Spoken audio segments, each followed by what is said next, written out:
Cooking measurements. Hello, boys and girls.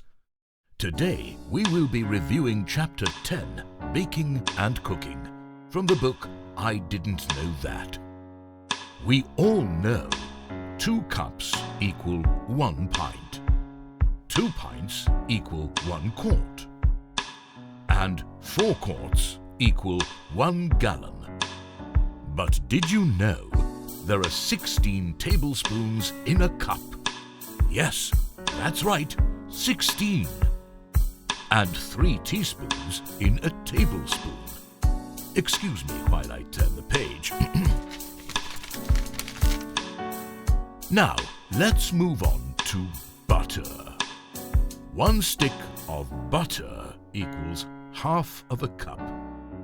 2 sticks of butter are equal to 1 cup. 4 sticks of butter equal a pound.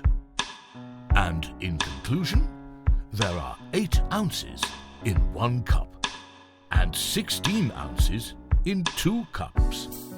I hope this helps you in your cooking endeavours. The end.